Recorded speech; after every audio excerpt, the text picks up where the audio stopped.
శ్రీమన్మహాభారతము 895వ రోజు. ఓం అస్మద్గురుభ్యో నమః. నారాయణం నమస్కృత్య నరం చైవ నరోత్తమం దేవీం సరస్వతీం వ్యాసం తతో జయం ఉదీరయేత్. శ్రీమన్మహాభారతము 3వ పర్వము, వనపర్వము లేదా అరణ్య పర్వం. అందులో 69వ అధ్యాయము.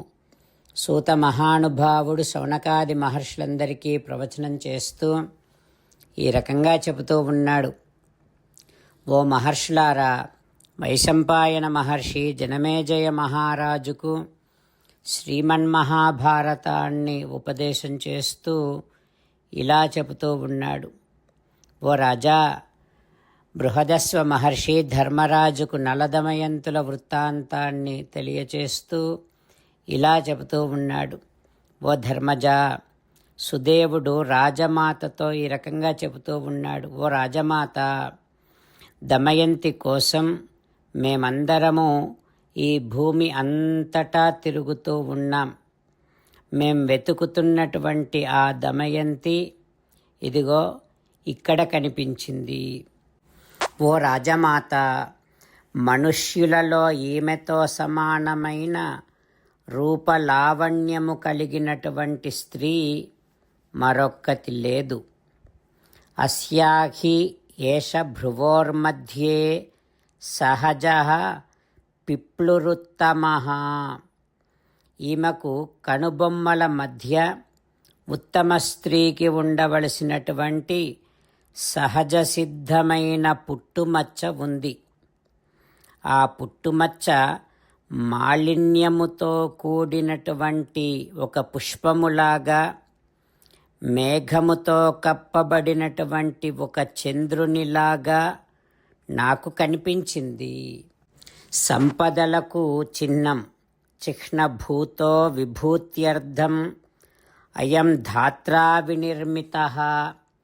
సంపదలకు చిహ్నమైనటువంటి ఈ పుట్టుమచ్చ విధాత చేత సృజింపబడింది అని సుదేవుడు చెబుతూ ఉండగానే తచ్చుత్వా వచనం తస్య సుదేవస్య విశాంపతే సునంద శోధయామాస పిప్లు ప్రచ్ఛాదనమ్మలం.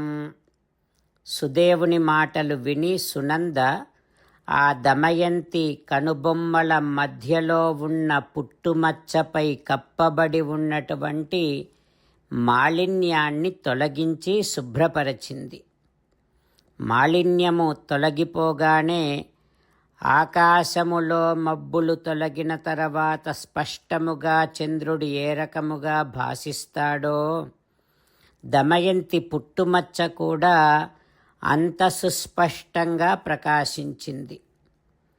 ఇక వెంటనే రాజమాత సునంద ఆ పుట్టుమచ్చని చూచి ఏడుస్తూ ఆమెను ఆలింగనము చేసుకొని క్షణకాలం అలాగే ఉండిపోయారు. రాజమాత కన్నీటిని తుడుచుకొని మెల్లిగా ఈ రకంగా అంటూ ఉంది. ఓ దమయంతి, నువ్వు నా చెల్లెలి కుమార్తెవు అని ఈ పుట్టుమచ్చ వల్లనే నేను గుర్తించగలిగాను. చూడముచ్చటైన ఓ దమయంతి, నీ తల్లిగారు నేను ఇద్దరము సుదాముని కుమార్తెలము.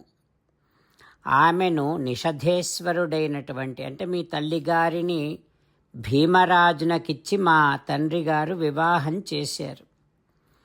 నువ్వు పుట్టినప్పుడు దశార్ణ దేశములో మా తండ్రి గారి ఇంట్లో నిన్ను నేను చూశాను.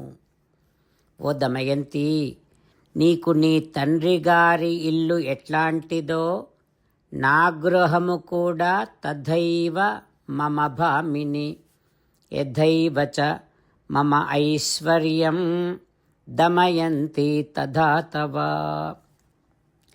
నీ తండ్రి గారి ఇల్లు ఎట్లాంటిదో నా గృహము కూడా నీకు అట్లాంటిదే.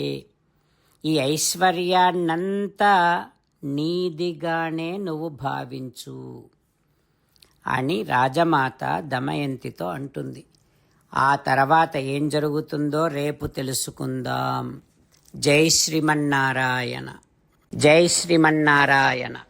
అమ్మా నాన్నలకు సాష్టాంగ నమస్కారం చేద్దాం. మన ఆచార్యవర్యుల శ్రీచరణారవిందములకు సాష్టాంగ నమస్కారం చేద్దాం.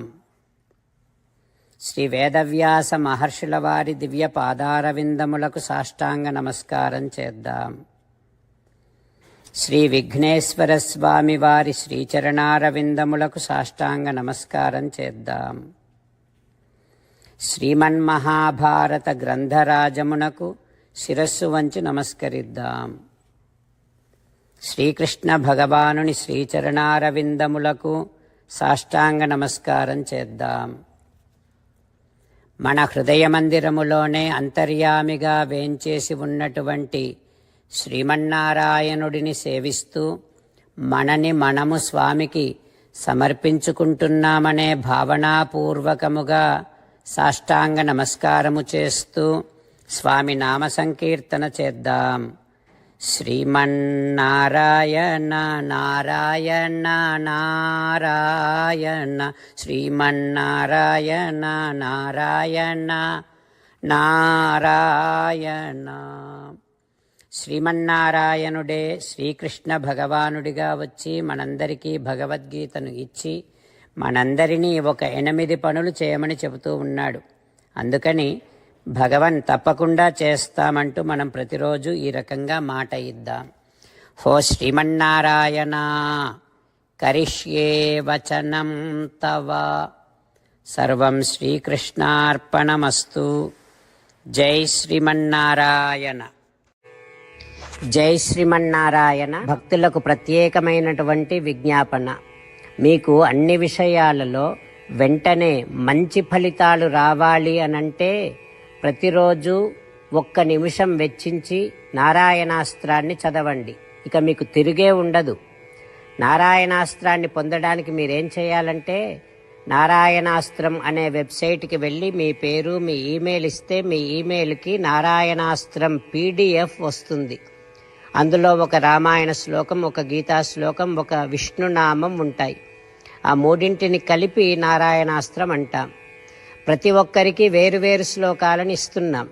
ఆ రకంగా ఎవరి శ్లోకాన్ని వారు ప్రతిరోజు తప్పనిసరిగా చదవటం వలన ప్రతిరోజు ప్రతి 24,000 భక్తులతో ఒకసారి సంపూర్ణ రామాయణ పారాయణ, 33 సార్లు శ్రీమద్ భగవద్గీత పారాయణ, 24 సార్లు శ్రీ విష్ణు సహస్రనామ స్తోత్ర పారాయణ జరుగుతుంది. ప్రతి ఒక్కరికి అంతటి విశేష ఫలితము ప్రతిరోజు లభిస్తుంది. అందుకని మీరు మీ కుటుంబ సభ్యులు అందరూ ఒక్కొక్కరు ఒక్కొక్క నారాయణాస్త్రాన్ని వెంటనే పొందండి. జై శ్రీమన్నారాయణ. శ్రీమద్ భగవద్గీత సారాంశముగా 18వ అధ్యాయములో 65 నుంచి 69 శ్లోకముల ద్వారా శ్రీకృష్ణ భగవానుడు మనందరినీ ఒక 8 పనులు చేయమని చెబుతూ పరమాత్మ ఈ రకంగా అంటూ ఉన్నాడు.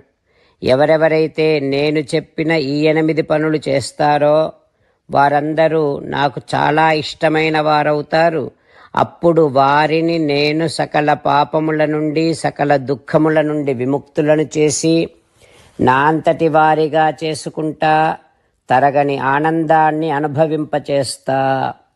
నిజమే చెబుతున్నా, ప్రమాణము చేసి చెబుతున్నా అంటూ సాక్షాత్తుగా దేవదేవుడైన శ్రీమన్నారాయణుడైన శ్రీకృష్ణ భగవానుడే మనను ఈ 8 పనులు చేయమని చెబుతూ ఉన్నాడు కనుక హో శ్రీమన్నారాయణ కరిష్యే వచనం తవ, తప్పకుండా చేస్తా, నువ్వు చెప్పినట్టే చేస్తా అంటూ మనం ప్రతిరోజు దేవదేవుడైన శ్రీమన్నారాయణుడికి ఈ రకంగా మాట ఇద్దాం. హో శ్రీమన్నారాయణ, నువ్వు చెప్పినట్టే నేను నిన్నే సంతతము ధ్యానము చేస్తూ ఉంటా. హో శ్రీమన్నారాయణ, నువ్వు చెప్పినట్టే నేను నీ భక్తుడిగానే ఉంటా. హో శ్రీమన్నారాయణ, నువ్వు చెయ్యమన్నట్టే నేను నా విధులను కర్తవ్యాలను నీ సేవగా నీ తృప్తి కోసమనే సక్రమంగా నిర్వర్తిస్తూ ఉంటా. హో శ్రీమన్నారాయణ, నువ్వు చెప్పినట్టే నేను నీవాడిని అనే మహావిశ్వాసం